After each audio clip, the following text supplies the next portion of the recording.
Hi, good morning, children. Welcome back to online class. In the previous class, we can learn about the source. We can learn about the source. In the source is a systematic presentation of the past events is called a source. Past event is called a source. In that source, we can see about the two types. One literary source, another one is archaeological source. The literary source again we can classify the two types. One native literature, foreign literature, and oral literature. Then second one is archaeological source. The archaeological source or physical evidence is called the archaeological source. Inscriptions, coins, monuments, these are all called to the archaeological source. And first one, literature source. The literature source again classified the two types, native literature and foreign literature. Native literature. Native persons created to the works is called the native literature. ಅರ್ಥಶಾಸ್ತ್ರ ಟೋಟಲಿನ ಅರ್ಥಶಾಸ್ತ್ರ ನೋಡಿದ್ವಿ. And then foreign literature, foreign travelers, businessmen, ambassadors created the works is called the foreign literature. ಮೆಗಾಸ್ತನಿಸನ ಇಂಡಿಕವನ್ನು ನೋಡಿದ್ವಿ ಎಕ್ಸಾಂಪಲ್ಸ್ಗೆ. And then next oral literature, the folk tales, folk fables, ballads, these are all called the oral literature. It is created on the persons and their achievements. For example, Kittur Rani Chennamma, Onake Obavva, Sangolli Rayanna, Madakari ನಾಯಕ, Tipu Sultan, these are the peoples about we can created the stories. And then the places Chitradurga, Mysuru, Keladi, Ikkeri, Bengaluru, these are the places depend upon their persons we can created the folk tales and folk fables. It is transferred to the mouth to mouth, person to person. It is right now it is called a oral literature. These are all studied in the previous class. ಇದನ್ನೆಲ್ಲ ದಿವಸ ನಾವು ಇನ್ನೊಂದು class ತಿಳ್ಕೊಂಡಿದ್ದಲ್ವಾ. Today we can learn about the source. The second one, it is none other than archaeological source. Archaeological source. A R C H A E O L O G I C A L. Archaeological source. S O U R C E S. Archaeological source. The archaeological source we can classify the four types. Archaeological source we can classify the four types. One is inscription, second one is coin, third one is monuments, fourth one is other ruins. These are the four categories of the archaeological source. Four categories of the archaeological source. The archaeological source we can available in the earth surface. Archaeological source ಅಂದ್ರೆ ನಮಗೆ earth surface ಮೇಲೆ available ಇರೋದು. And also in the deep depth of the earth we can get to the archaeological source. This process is called to the excavation. In the deep depth of the earth also we can get to the archaeological source. Archaeological source.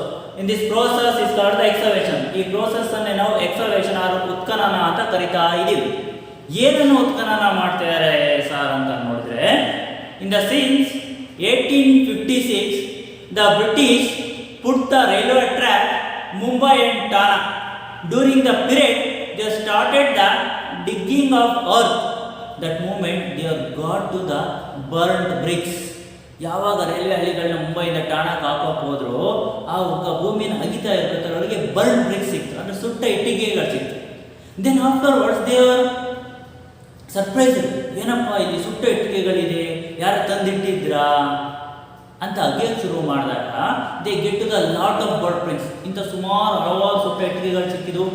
ಟೆರಿಕೋಟಾಸ್, beads and many of the other things they can find out the deep of the depth of earth. ಭೂಮಿಯ ಒಳಗಡೆ ಈ ಥರದ್ದೆಲ್ಲ ಸಿಗ್ತಾ ಬಂತು. Then moment we can find out the Harappan civilisation. ಅಲ್ಲಿಂದನೇ ನಮಗೆ ಗೊತ್ತಾಯಿತು ಒಂದು ಹರಪ್ಪನ್ ಸಿವಿಲೈಸೇಷನ್ ಇದೆ, ಒಂದು ಹರಪ್ಪ ನಾಗರಿಕತೆ ಇದೆ, ಇಂಕಾ ನಾಗರಿಕತೆ ಇದೆ, ಮಾಯಾ ನಾಗರಿಕತೆಗಳಿದ್ದಾವೆ ಅನ್ನೋದು ಆಗ ಗೊತ್ತಾಗ್ತಾ ಹೋಯಿತು.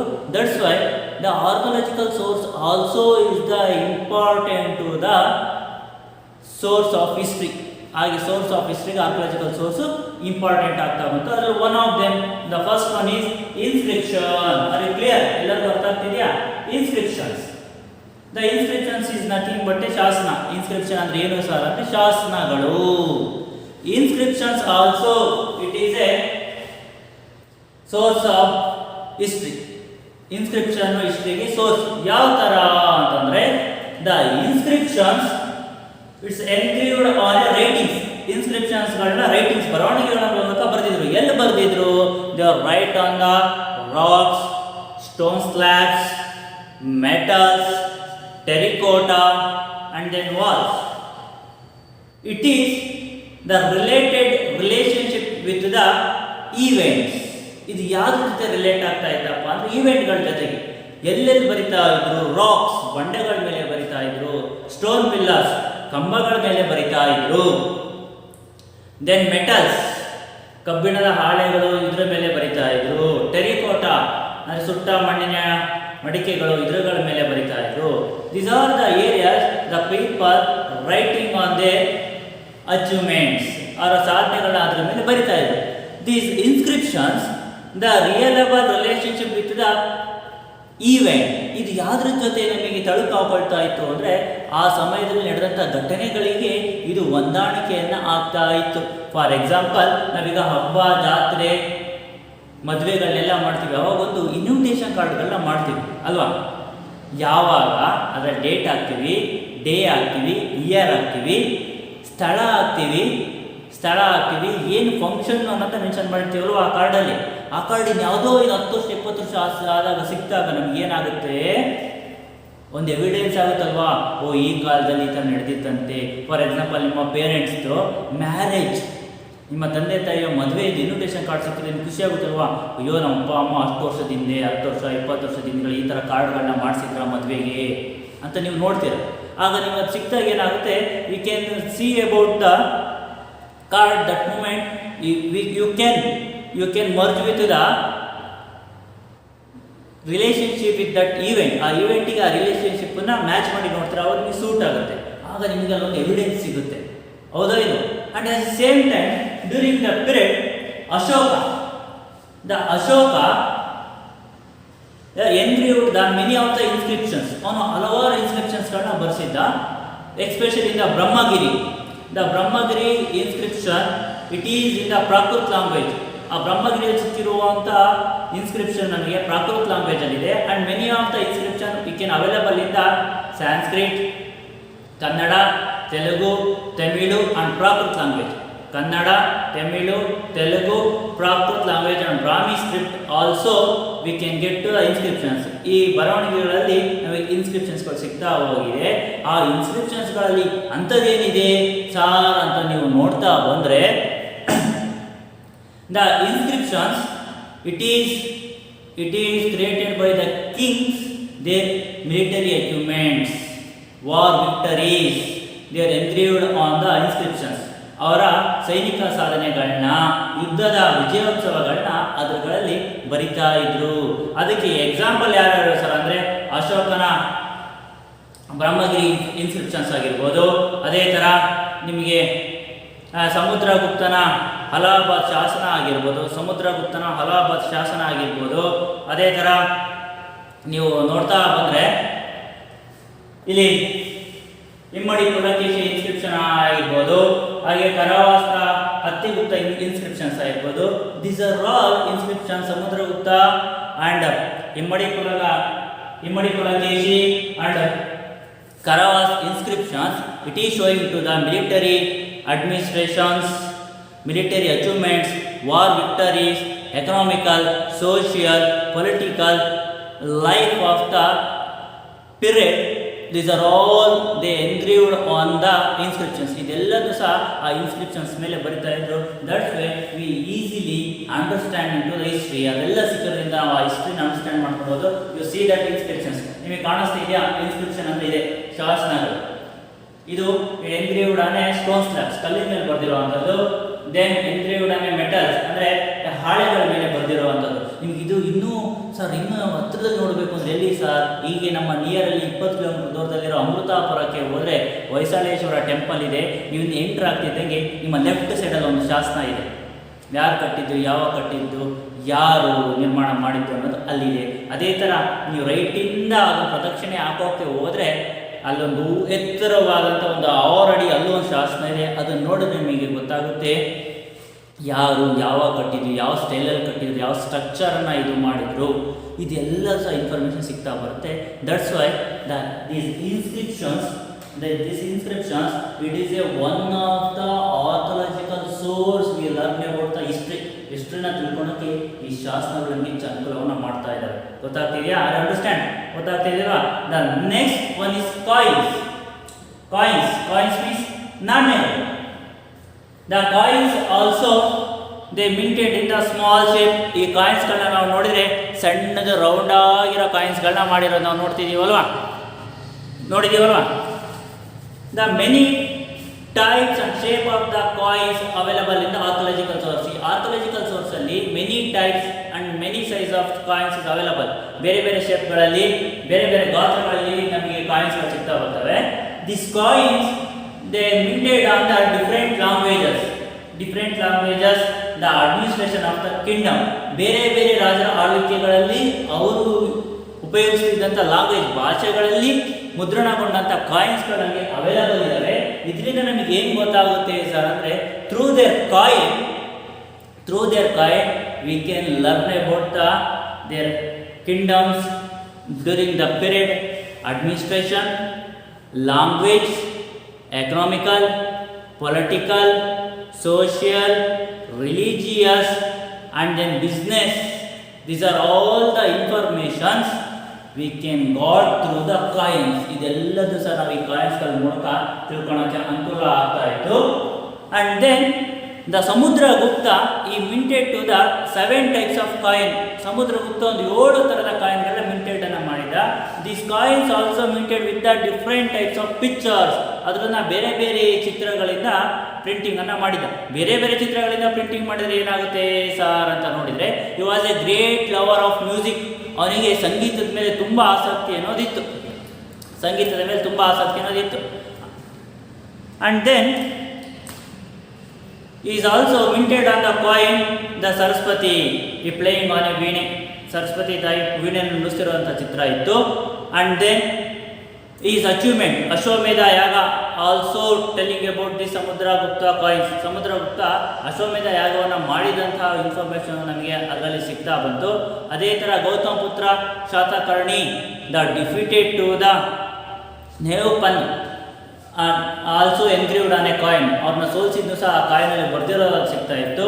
And then during the period the Romans,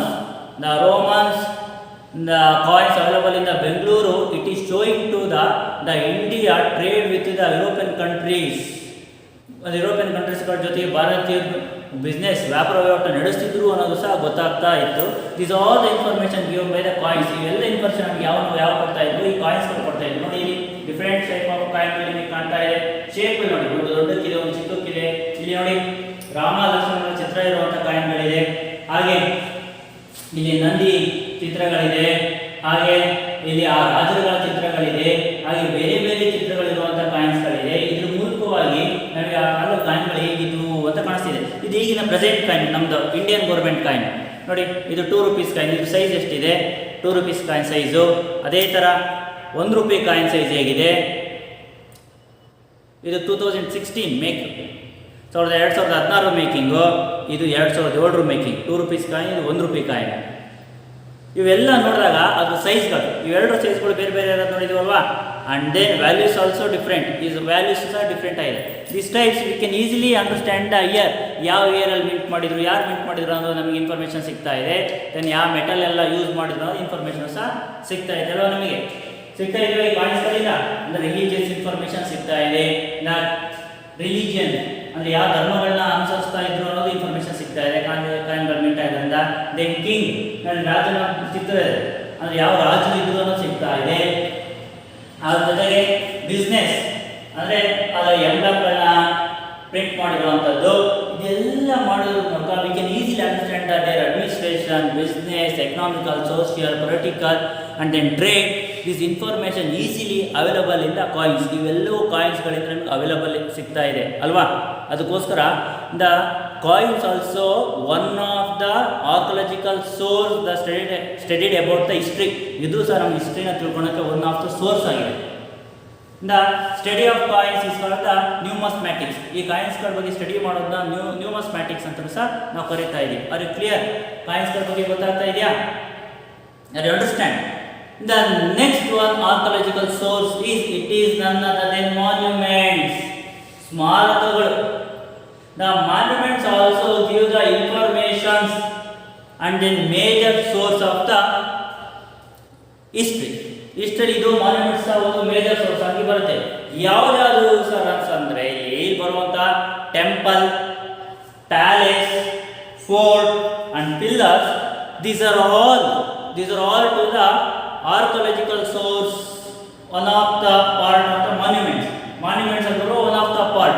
ಹಾಗೆ ಇದರಿಂದ ಏನು ನಮಗೆ ಉಪಯೋಗ ಆಗ್ತಾ ಇದೆ ಸರ್, ಇದೆಲ್ಲ ನೋಡಿದ್ರೆ ನಮ್ಗೆ ಏನು ಸಿಗುತ್ತೆ ಸರ್ ಅಂತ ನೋಡ್ತಾ ಬಂದ್ರೆ we can understand the during the period the kings and queen use to the technology. ಆಗಿನ ಕಾಲದಲ್ಲಿ ಯಾವ ಥರದ ಟೆಕ್ನಾಲಜಿ ತಂತ್ರಜ್ಞಾನ ಇತ್ತು ಅನ್ನೋದನ್ನ. ಅದಕ್ಕೊಂದು ಎಕ್ಸಾಂಪಲ್ ಡೆಲ್ಲಿ ಅಲ್ಲಿರೋ ಮೆಹರುಲ್ಲಿ ಐರನ್ ಪಿಲ್ಲರ್. ಡೆಲ್ಲಿಲಿರೋ ಮೆಹರುಲ್ಲಿ ಐರನ್ ಪಿಲ್ಲರ್ ಇದೆ, ಅಂದರೆ ಕಬ್ಬಿಣದ ಒಂದು ಸ್ತಂಭ ಇದೆ. The still also is there, still it is not a rust. ಇವತ್ತು ಸಹ ತುಕ್ಕಿಡ್ದಿಲ್ಲ. ಅದೇ ನೀವು ಯಾವುದಾದ್ರೂ ಒಂದು ನಿಮ್ಮ ಮನೆಯಲ್ಲಿ ಯೂಸ್ ಮಾಡುವಂಥ ಬೈಕು ಅಥವಾ ಕಬ್ಬಿಣದ ವಸ್ತುಗಳನ್ನ ಹೊರಗಡೆ ಹಾಕಿ ನೋಡಿ, ಈ ಮಳೆ ಗಾಳಿ ಬಿಸಿಲಿಗೆ ಒಣಗಿ ತುಕ್ಕಿ ಹಿಡಿದ್ಬಿಡುತ್ತೆ ಅಲ್ವಾ. ಮೇರುಲ್ಲಿ ಐರನ್ ಪಿಲ್ಲರ್ನ ಇನ್ಸ್ಟಾಲ್ ಮಾಡಿ ನೂರಾರು ವರ್ಷಗಳಾಯಿತು, ಆದರೂ ಸಹ ಎಷ್ಟೋ ಮಳೆ ಗಾಳಿ ಬಂದೋಗಿದೆ, ಆದರೂ ಸಹ ಅದು ಸ್ಟಿಲ್ ಆಲ್ಸೋ ನಾಟ್ ರಸ್ಟಿ. ಇವತ್ತು ಸಹ ಅದು ತುಕ್ಕಿಡಿದಿಲ್ಲ. ಹಾಗೆ ಬಿಜಾಪುರಲ್ಲಿರುವಂತಹ ಗೋಲ್ ಗುಂಬಾಜ್ ಇರ್ಬೋದು, ತಾಜ್ ಮಹಲ್ ಇರ್ಬೋದು, ಹಾಗೆ ಆದಿಲ್ ಶಾಹಿಗಳು ಕಟ್ಟಿರುವಂಥ ಫೋರ್ಟ್ಗಳಾಗಿರ್ಬೋದು, ಹಾಗೆ ಗೇಟ್ ವೇ ಆಫ್ ಇಂಡಿಯಾ ಆಗಿರ್ಬೋದು, ಪ್ಯಾಲೇಸ್ಗಳಾಗಿರ್ಬೋದು, these are all still is available. Through there we can understand the kings, queen, administration, luxurious life, economical, political, social life of that area. We can easily understand. ಇದನ್ನೆಲ್ಲ ನಾವು ಅರ್ಥ ಮಾಡ್ಕೊಬೋದು, ಹೌದಾ ಇಲ್ವಾ? ಅದಕ್ಕೆ look at the picture. It is a red fort. The red fort constructed by the Mughal rulers. ಈ Red Fort ನ Mughal rulers construct ಅನ್ನ ಮಾಡಿದ್ರು. The Shahjahan transfer to the capital city Delhi to Agra. ಡೆಲ್ಲಿಯಿಂದ ಆಗ್ರಾಗೋಸ್ಕರ ಕ್ಯಾಪಿಟಲ್ ಶಿಫ್ಟ್ ಮಾಡೋದಕ್ಕೋಸ್ಕರ ಈ Red Fort ಅನ್ನು ಕಟ್ಟಿದ್ರು. The still also our prime minister every national festival August 15 January 26 the flag hoisting on the Red Fort. ಈ Red Fort ಮೇಲೆ ನಾವು ನಮ್ಮ ಧ್ವಜವನ್ನು ಆರಿಸೋದನ್ನು ನೋಡ್ತಾ ಇದ್ದೀವಿ. ಅದರಿಂದ ನೀವು ಮೊಘಲರ ಇತಿಹಾಸ ಗೊತ್ತಾಗ್ತಾ ಇದೆಯಾ? ಹಾಗಾದ್ರೆ ಎಷ್ಟು ರಿಚ್ನೆಸ್ ಆಗಿದ್ರು ಅಂತ ಗೊತ್ತಾಗ್ತಿದೆಯಾ? ಜೊತೆಗೆ ಇದನ್ನ ಯಾಕೆ ರೆಡ್ ಫೋರ್ಟ್ ಅಂತ ಕರಿತಿದೀವಪ್ಪ ಅಂದರೆ the full fort constructed with A red stone. ಇದು ಕೆಂಪು ಕಲ್ಲಿಂದ ಕಟ್ಟಿರುವಂಥದ್ದು, ಪೂರ್ತಿ ಗ್ರಾನೈಟ್ಗಳನ್ನ ಯೂಸ್ ಮಾಡಿ ಕಟ್ಟಿರುವಂಥದ್ದು. ಆಗಿನ ಕಾಲದಲ್ಲಿ ಈ ಥರ JCBಗಳಿರಲಿಲ್ಲ, ಮಿಷಿನ್ಗಳಿರಲಿಲ್ಲ, ಟ್ರ್ಯಾಕ್ಟರ್ಗಳಿರಲಿಲ್ಲ, ವೆಹಿಕಲ್ಗಳಿರಲಿಲ್ಲ. ಆದರೂ ಸಹ ಇದು ಎಲ್ಲಿ ಅವೈಲೇಬಲ್ ಇತ್ತು ಅಲ್ಲಿಂದ ತಂದು ಕಟ್ಟಿದ್ದಾರೆ.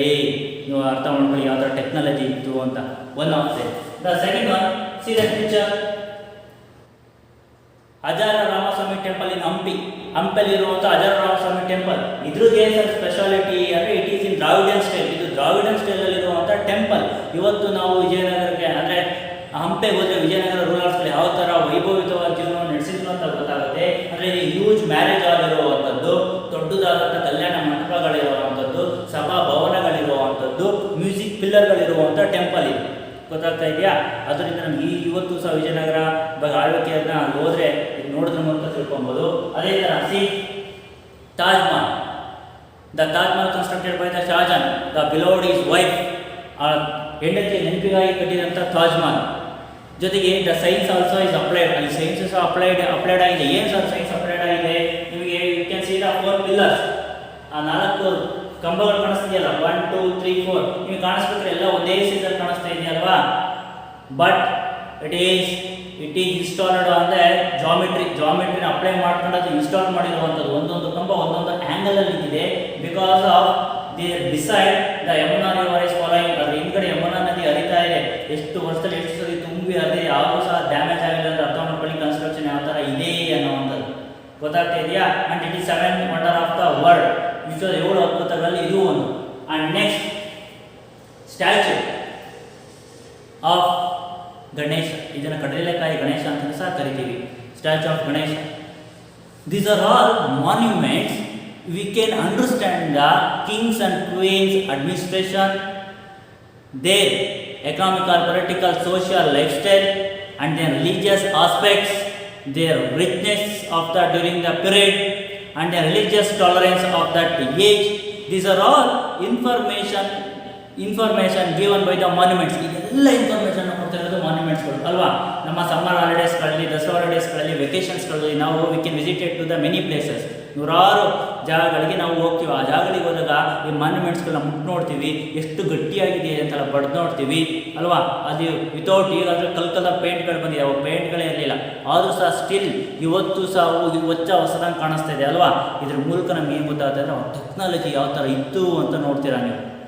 ಬೀದರ್ಲಿರೋ ಗೋಲ್ ಗುಂಬಾಜಿಗೆ ಹೋದರೆ ಈ ಗೋಲ್ ಗುಂಬಾಜು ಒಳಗಡೆ ಎಂಟ್ರಿ ಆದರೆ ಒಂದು ಗೋಡೆಯಲ್ಲಿ ಮಾತಾಡಿದ್ರೆ ಇನ್ನೊಂದು ಗೋಡೆಯಲ್ಲಿ ಕೇಳುತ್ತೆ ಏನು ಟೆಕ್ನಾಲಜಿ ಯೂಸ್ ಮಾಡಿದ್ರು. ಅವಾಗೇನು ಫೋನ್ ಇರಲಿಲ್ಲ, ಮೊಬೈಲ್ ಇರಲಿಲ್ಲ.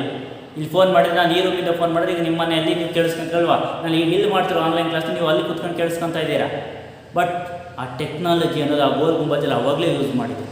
That much of the technology V can see about in the monuments. ಅದರ ಟೆಕ್ನಾಲಜಿನೆಲ್ಲ ನಾವು ಮಾನ್ಯುಮೆಂಟ್ಸ್, ಈ ಸ್ಮಾರಕಗಳಿಂದೆಲ್ಲ ತಿಳ್ಕೊಬೋದು. ಇವತ್ತು ಸಹ ಅದನ್ನು ನಾವು ಬ್ರೇಕ್ ಮಾಡಿ ಯಾವ ಥರ ಟೆಕ್ನಾಲಜಿ ಯೂಸ್ ಮಾಡಿದ್ರು ಅಂತ ನೋಡೋಕ್ಕಾಗ್ತಾ ಇಲ್ಲ. ಗೊತ್ತಾಗ್ತಿದೆಯಲ್ಲ. ಅಂಥ ದೊಡ್ಡ ಆದಂಥ ವಿದ್ವಾಂಸರುಗಳು, ಕಲಾವಿದರುಗಳು, ಆರ್ಟಿಸ್ಟ್ಗಳು ಕನ್ಸ್ಟ್ರಕ್ಟ್ ಮಾಡಿರುವಂಥ ಈ ಮಾನ್ಯುಮೆಂಟ್ಸ್ಗಳು still also is available. Through there we can know about the source. ಇದ್ರ ಮೂಲಕವಾಗಿ ನಾವು ಸೋರ್ಸ್ನ ತಿಳ್ಕೊಳ್ತಾ ಇದ್ದೀವಿ. We can easily understand the history. ಇದ್ರ ಮೂಲಕವಾಗಿ ಹಿಸ್ಟ್ರಿನ ಈಸಿಯಾಗಿ ಅರ್ಥವನ್ನು ಮಾಡ್ಕೊಳ್ತೀವಿ. ಗೊತ್ತಾಗ್ತಿದೆಯಾ monuments. Last but not the least, ಕೊನೆಯದು ಮತ್ತೆ ಇದೇ ಎಂಡ್ ಅಲ್ಲ. ಏನು ಅದರ್ ರೂನೀಸ್ ಏನೇನು? The terracotta, seal, and then beads, bangles. These are all the archaeological source. When we can started to the digging of the earth in scientific method, these are all we can got it. ಯಾವಾಗ ನಾವು scientific ಮೆಥಡಲ್ಲಿ ಭೂಮಿಯನ್ನು ಅಗೆಯಕ್ಕೆ ಶುರು ಮಾಡಿದ್ವು, and that moment we can got to the terracotta, ಅಂದರೆ ಒಡೆದಂಥ ಸುಟ್ಟಂಥ ಮಡಿಕೆಗಳು, seal punch ಮಾಡ್ತೀವಲ್ಲ ಅದು, ದೆನ್ ಬೀಡ್ಸ್ ಮಣಿಗಳು, ಬೆಂಗಾಲ್ಸ್ ಬಳೆಗಳು. These are all find out under the earth. ಇವೆಲ್ಲ ಭೂಮಿಯ ಕೆಳಗಡೆ ನಮಗೆ ಸಿಕ್ಕಿರುವಂಥದ್ದು. ಥ್ರೂ ದೇ ರೂನೀಸ್, ಎಲ್ಲ ಹಾಳಾಗಿರೋ ವಸ್ತುಗಳು. ರೂನೀಸ್ ಮೀನ್ಸ್ ಹಾಳಾಗಿರುವಂಥದ್ದು. Through they ruins items we can understand to the people life style of the during the period. ಇದ್ರ ಮೂಲಕವಾಗಿ ಆಗಿನ ಕಾಲದ ಜನಗಳು ಯಾವ ಥರ ಇದ್ದರು, ನಮ್ಮ ಒಬ್ಬರಿಗೆ ಮಡಿಕೆ ಉಪಯೋಗ ಗೊತ್ತಿತ್ತು ನನಗಿಲ್ಲ, ಅವರು ಸಹ ಮಡಿಕೆಗಳನ್ನ ಯೂಸ್ ಮಾಡ್ತಾ ಇದ್ರು. ಗೊತ್ತಾಗ್ತಾ ಇದೆಯಾ? ಪ್ರತಿಯೊಂದು ಪ್ರಾಡಕ್ಟ್ ಮೇಲೂ ಅದು ಸೀಲ್ ಆಗಿರುತ್ತೆ, ಯಾವ ಕಂಪ್ನಿದು ಯಾವ ಬರುತ್ತೆ ಅನ್ನೋದು. ಆಗಿನ ಕಾಲದ ಜನ ಸೀಲ್ ಉಪಯೋಗಿಸ್ತಾ ಇದ್ರು. ನಮ್ಗೆ ಗೊತ್ತಾಯ್ತು ಅಂದರೆ ಅವ್ರು ಯಾವ ಥರ ಟೆಕ್ನಾಲಜಿಯಲ್ಲಿ ಮುಂದುವರೆದಿದ್ರು ಅಂತ. ದೆನ್ ಬೀಡ್ಸ್ ಮಣಿಗಳು. ಇವತ್ತು ನೀವು ಸರಗಳನ್ನ ಮಾಡ್ಕೊಳ್ತೀರಾ, ಕೈಗೆ ಬ್ರಾಸ್ಲೆಟ್ಗಳನ್ನ ಮಾಡ್ಕೊಳ್ತೀರಾ, ರಿಸ್ಟ್ ವಾಚ್ಗಳನ್ನ ಮಾಡ್ಕೊಳ್ತೀರಾ, ಡಾಗ್ಗಳನ್ನ ಮಾಡ್ಕೊತೀರಾ ಅಲ್ವಾ. ಈ ಎಲ್ಲ ಟೆಕ್ನಾಲಜಿಯವರು ಅವಾಗಲೇ ಮಾಡ್ಕೊಂಡಿದ್ರು. ಕಾಣಿಸ್ತಾ ಇದೆಯಾ? ಇಲ್ಲಿ ಬೀಡ್ಸ್ ಮಣಿಗಳು, ಅಂಡ್ ದೆನ್ ಪಾಟ್ಸ್ ಅಂದರೆ ಟೆರಿಕೋಟಾ ಅಂತ ಕರಿತೀವಿ, ದೆನ್ ಸೀಲ್ ಮುದ್ರೆಗಳು. ತ್ರೀ ರೂನೀಸ್ ಅಂದರೆ ಹಾಳಾಗಿರುವಂಥ ವಸ್ತುಗಳ ಮೂಲಕ we can understand the people life style of the during the period. ಆ ಕಾಲದಲ್ಲಿ ಇದ್ದಂಥ ಜನಗಳ ಜೀವನ ಯಾವ ಥರ ಇತ್ತು ಅನ್ನೋದನ್ನ ತಿಳ್ಕೊಳ್ತಾ ಇದ್ದೀವಿ. ಇಷ್ಟೇನಾ sir? No. Through there we can understand the food habitat of the people. ಆಗಿನ ಕಾಲದ ಜನಗಳ ಆಹಾರ ಪದ್ಧತಿಯನ್ನು ಯಾವ ಥರ ಇತ್ತು ಅಂತ. ಇಲ್ಲಿ ಈ ಪಾಟ್ಗಳನ್ನ ನೋಡಿದ್ರೆ ನಿಮ್ಗೆ ಏನು ಕಾಣಿಸ್ತಾ ಇದೆ? ನೀರಿನ ಜಗ್ ಕಾಣಿಸ್ತಾ ಇದೆ, ಮಡಿಕೆ ಕಾಣಿಸ್ತಾ ಇದೆ, ದೊಡ್ಡ ಪಾತ್ರೆಗಳು ಕಾಣಿಸ್ತಾ ಇದೆ. ಯಾವ ಥರ ಅಡುಗೆಗಳನ್ನ ಮಾಡ್ಕೊಂಡು ತಿಂತಾ ಇದ್ರು ಅನ್ನೋದು ಕಾಣಿಸುತ್ತೆ. ಇಷ್ಟೇನಾ sir? No. When we started the digging, that moment we can get to the fossils of the trees, animals and birds. ಅಂದರೆ ನಮಗೆ ಕೊಳೆತ ಮೂಳೆಗಳು ಸಹ ಸಿಗ್ತಾ ಇದೆ ಭೂಮಿ ಅಗಿಬೇಕಾದ್ರೆ. ಅಲ್ಲಿ ಮರಗಳ ಬೇರುಗಳಾಗಿರ್ಬೋದು, ಅಥವಾ ಅನಿಮಲ್ಸ್ ಪ್ರಾಣಿಗಳ ಮೂಳೆಗಳಾಗಿರ್ಬೋದು, ಬರ್ಡ್ಸ್ ಪಕ್ಷಿಗಳ ಮೂಳೆಗಳಾಗಿರ್ಬೋದು, ಇದು ಸಹ ಸಿಗ್ತಾ ಇದೆ. Through they we can understand the peoples of the life. ಅದ್ರ ಮೂಲಕವಾಗಿ ಜನಗಳ ಜೀವನ ಯಾವ ಥರ ಇತ್ತು ಅನ್ನೋದು ನಮಗೆ ಸಹ ಗೊತ್ತಾಗ್ತದೆ. ಇವನ್ನೆಲ್ಲ ಅಭಿವೃದ್ಧಿ ಸಿಗ್ತಾರೆ. And at the same times ಅದು ಅಗಿತಾ ಇರ್ಬೇಕಾದ್ರೆ ಮತ್ತೇನು ಸಿಗ್ತಾ ಹೋಯಿತು ಸಹ ನಮಗೆ ಅಂತಂದರೆ, we can started to the digging during the period in the Sanata in Yadgiri, and Rajghat in the Doddaballapura, and then Arikkimedu and Pattanam in Tamil Nadu. These are the areas we can get to the temples, stupas, chaitalyas. These are all we can got it during the excavation. ಭೂಮಿನ ಹಗ್ದಾಗ ಅಲ್ಲಿ ದೇವಸ್ಥಾನಗಳು, ಮಠಗಳು, ಮಂದಿರಗಳು, ಹಾಗೆ meditation ಸ್ತೂಪಗಳು ಇವುಗಳು ಸಿಕ್ಕಿದ್ದಾವೆ. ಇದು ಸಿಕ್ಕಿರೋದ್ರಿಂದ we can understand the people, economical life, social life, religious aspects and their richness and food habitant. These are all we can easily understand. ಇವು ಎಲ್ಲರ ಮೂಲಕ ಅಂಡರ್ಸ್ಟ್ಯಾಂಡನ್ನ ಮಾಡ್ಕೋಬೋದು. ನಾವು ಈಗ ಮಾತ್ರ ದೇವಸ್ಥಾನಗಳಿಗೆ ಹೋಗ್ತಿದ್ವಾ, ಆಗ ಸಿಕ್ಕಿರೋಂಥ ಸ್ತೂಪಗಳು, ಚೈತ್ಯಗಳ ಮೂಲಕ. ಅಂದರೆ ಇನ್ನು ಗೌತಮ ಬುದ್ಧ ಚೈತಲ್ಯ ಸಿಕ್ಕಿದೆ ಯಾದಗಿರಿಯಲ್ಲಿ, ಸನಾತನ ಯಾದಗಿರಿಯಲ್ಲಿ ಸಿಕ್ಕಿರೋ ಚೈತನ್ಯಗಳಾಗಿರ್ಬೋದು, ಅದಕ್ಕೆ ರಾಜ್ಘಾಟ್ ಆಫ್ ದೊಡ್ಡಬಳ್ಳಾಪುರದಲ್ಲಿ ಸಿಕ್ಕಿರುವಂಥ ದೇವಸ್ಥಾನಗಳಾಗಿರ್ಬೋದು, ಅರಿಕ್ಕಿಮೇಡು ಮತ್ತು ಪಟ್ಟಣಂ ಆಫ್ ತಮಿಳುನಾಡಲ್ಲಿ ಸಿಕ್ಕಿರುವಂಥ ದೇವಸ್ಥಾನಗಳಾಗಿದ್ದು, ಇದ್ರ ಮೂಲಕವಾಗಿ ಅವರು ಸಹ ದೇವರುಗಳನ್ನ ಆರಾಧನೆಯನ್ನು ಮಾಡ್ತಾಯಿದ್ರು, ಪೂಜಿಸ್ತಿದ್ರು ಅನ್ನೋ ವಿಚಾರಗಳು ಸಿಗ್ತಾ ಹೋಗುತ್ತೆ. ಅನಿಮಲ್ಸು, ಬರ್ಡ್ಸು ಮತ್ತು ಟ್ರೀಸು, ಅದರದ್ದು ರಿಲಿಕ್ಸ್ಗಳು, ಬೂದಿಗಳು, ಅವಶೇಷಗಳು, ಬಯೋಲಾಜಿಕಲ್ ಎವಿಡೆನ್ಸ್ಗಳು ಸಿಕ್ಕಿರೋದ್ರ ಮೂಲಕವಾಗಿ ಅವ್ರ ಫುಡ್ ಹ್ಯಾಬಿಟೆಂಟ್ ಯಾವ ಥರ ಇತ್ತು ಅನ್ನೋದು ತಿಳ್ಕೊಳ್ತಾ ಇದ್ದೀವಿ. ಹಾಗೆ ಅವ್ರ ಎಕನಾಮಿಕಲ್, ಪೊಲಿಟಿಕಲ್, ಸೋಷಿಯಲ್ ಲೈಫ್ ಯಾವ ಥರ ಇತ್ತು ಅನ್ನೋದು ತಿಳ್ತಾ ಇದ್ದೀವಿ. ಜೊತೆಗೆ ಆ ಸೀಲ್ ಸಿಕ್ಕಿದೆಯಾ, ನಮಗೆ ಸೀಲ್ ಸಿಕ್ಕಿರೋದ್ರ ಮೂಲಕ they are also done by the business European countries. ಈ ಸೀಲ್ಗಳ ಮೂಲಕ ಕಾಣಿಸ್ತಿದೆಯಾ, ಐ ಸೀನ್ ದಟ್ ಸೀಲ್.